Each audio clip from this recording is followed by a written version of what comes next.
Welcome to the Partnership with Purpose podcast, where we explore ways to engage communities in research and other academic projects.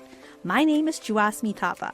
In this episode, from a student perspective, I talk with Forrest Williams, a former student that worked with community as part of his college coursework. He talks about the project, his experience, and the challenges students often face. He says it was stressful in the moment, but looking back, that's how every meeting goes. Now let's hear the conversation.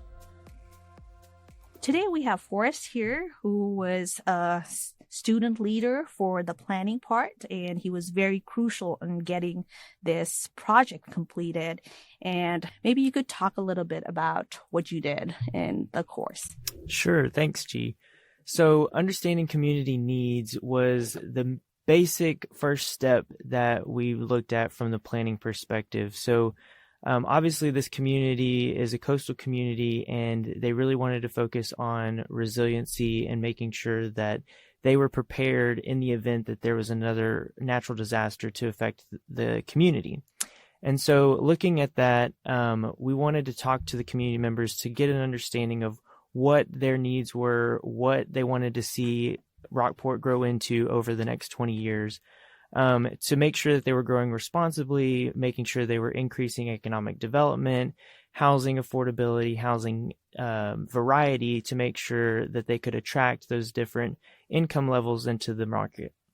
The other pieces that they were wanting to focus on was art and making their downtown as a core for central business and commerce to take place, especially to gain that value from the tourism piece of their community and that coastal charm that they have.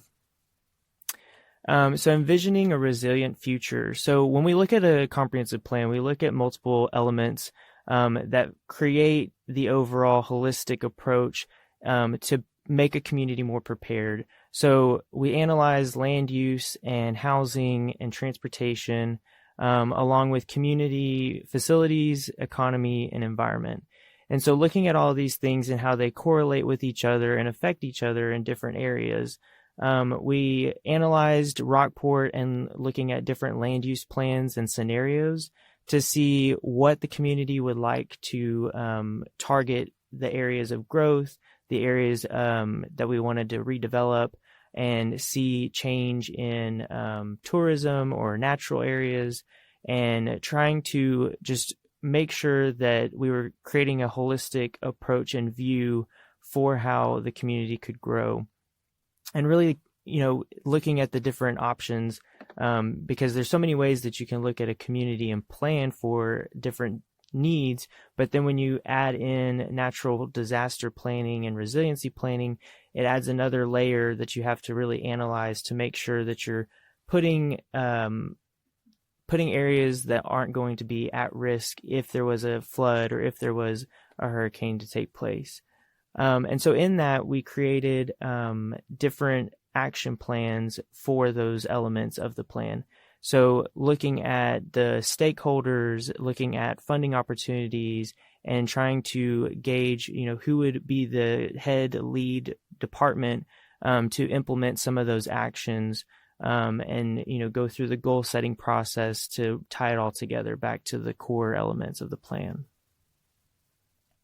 So the student experience and challenges, being as the student lead for this project, there was a lot of learning curves that had to take place, not just with me, but also with working with so many different courses and making sure that we were all working towards that common goal of, creating a plan that had all of the pieces in line with what the community's needs were.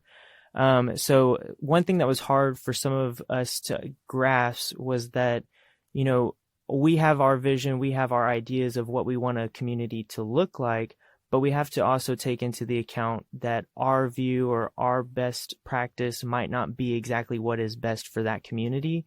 And so really taking a step back and saying, okay, the community really wants to see XYZ. And even though that might not be the best option or the best scenario in our professional opinion, that's what the community wants. So sometimes there's a little give and take that you have to make when it comes to plans. And the plan is supposed to be fluid to an extent to where as you grow and as you develop over time, while it's a 20-year range of time, you want to make sure that you can also change and shift course a little bit. So that way you're working towards that common goal, but also meeting whatever changes or adapting to the changes that take place in between that time frame. And, navigating the public perception is a big key piece that we had to learn, because with the Rockport plan specifically, it wasn't just a plan that we could, take back to the community and say, okay, here you go, it's done. It was a lot of political players involved, and they wanted to see certain things. And so there was a lot of navigating through that before the plan could actually be adopted. And so that's some of the key takeaways from the challenges that we dealt with. Forrest has always been a heavy hitter and a leader. That really helped us with the process. Now, let's talk about what your experience was like interacting with community members. Was there anything that surprised you? Anything you felt like you learned? I guess the biggest surprise was like not being able to expect or anticipate, know what they're going to ask you. So trying to think on the spot of an answer to the question with, keeping in mind, like, I'm not like exactly sure how to answer this because I don't want to say something that we can't actually do. So trying to navigate through those questions that the community member might ask, and, I guess redirecting the question in a way to just turn back to get their opinion on it. So that way it's not you giving a direct answer, but saying, well, okay, if you think this, have you ever looked at it from this perspective? So trying to, give them different ideas on how to get more feedback from them and not just answer the question and move on. Okay. So the most memorable time that I think with the Rockport plan specifically was when we went down to the community meeting, and we didn't know how the room was going to be at all. And so we get there, and it's this tiny room, and there was like nowhere to put all of our posters that we had, and like where were we going to stand to present. And so, it was like 30 minutes before the meeting that we were like trying to scramble and figure out what's the best layout, best format for this, because we also didn't know how many community members were going to show up. So we were kind of a little underprepared for that meeting, and so it was stressful in the moment, but looking back, that's how every meeting goes basically. Like, you don't really have all of the answers, or you don't know exactly what's going to happen, so you kind of have to be adaptable in the moment and just roll with the flow. Yeah. Glimpse of the real world. Yeah. So, and I think, going through the whole process and the student side of it, working with so many different team members in our cohort that some came from a background that they had no experience with planning whatsoever. And so trying to take a step back and understand that, we all come from different backgrounds and experiences. So instead of judging that person on why are they in this program if they have no planning experience, saying, okay, let's take a step back. So your expertise is this area. So let's give you this project because we'll know this is something that you can handle, versus trying to assign everybody an equal amount, to do as far as the planning side goes.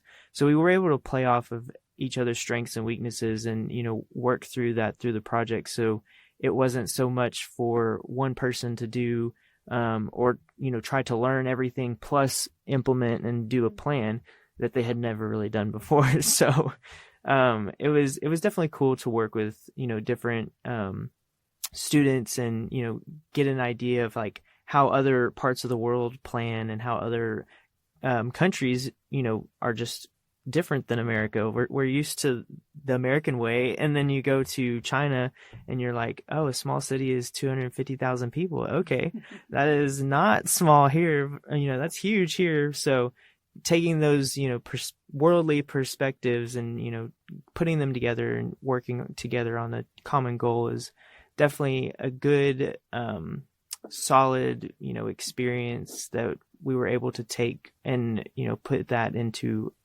our profession as we graduated and moved on. Yeah, I remember in community meetings when we have everyone introduce and tell where they're from, community members get really excited about the variety of places we're representing. Yes. And all the ideas, like different background and different places, Yeah. all of those lived experience bring to the table. Oh, yeah. And then, of course, you have some community members that are a little hesitant. And they're like, oh, like, okay, some of these ideas are a little outlandish for what we think. But, okay, if you say so, we'll look at it. We'll see what it does. But, yeah, community members, they have a lot of good input. But then there's a lot that they're kind of cultured and sheltered because they've never stepped out of their comfort zone. And so I think having that, applied planning and community engagement process kind of gives them a new outlook on life, if they haven't ever experienced anything outside of their town. So right, showing the potential and what is possible, even to start a conversation of what they want and what they don't want. Yeah. Forrest, if a student has never been in community meetings, what advice would you give them? I would say the biggest piece of advice, if you're a student and you've never dealt with a community member, never stepped foot into a community meeting, just take that first initial meeting and use it as a learning experience and listen. Try to just take in how people that have experience are interacting with the community members, and take time to, either take notes or really focus on the responses that they give and learning how to navigate through some of those conversations. Because there's certain things that, it could a conversation that you have might offset a community member, if it's a, particular topic that they don't really, want to hear about or they don't really like. And so, learning how to navigate through those different conversations that could come up. I think listening is probably the biggest thing that you can take away from that first initial meeting. And then obviously once you get done with that meeting, go back and talk to your peers and, evaluate that conversation and that meeting that was had and say, ask questions and say, how did you handle that conversation? Or, was there a difficult, conversation that came up that you didn't know how to respond, and like, how did you handle it? Think about those things, and obviously ask your mentors. Like, they're there to guide you and lead you through that process. And so, they can provide new insight and new experience. G and Jamie definitely provided a lot of expertise and experience throughout our process. And so, the faculty and the staff are there to help you, and lead you through that. So, don't be overwhelmed and scared, because you'll get through it. I mean, it's part of the learning process. I remember many hours after class sitting with you in my office, brainstorming ideas. Yes, because, the students, like, they tell their perspective and how it's just not going the right way. And you're like, okay, like, it's okay. Like, we can figure it out. We'll navigate through this. And so G and I spent many times just trying to brainstorm, okay, this person doesn't know how to do this. So how can we get them to understand the process, or how to understand what they need to do? 'Cause yeah, everybody has strong opinions. Yeah, it definitely is a messy process, but I would say very beneficial in the long run. Yes. I have a next question for you. Now, as a community partner, what do you wish students knew going into communities or working with communities?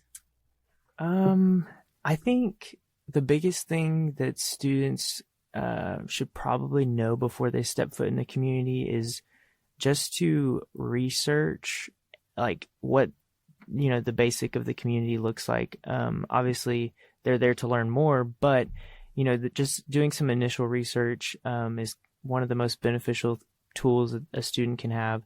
And then from there, making sure that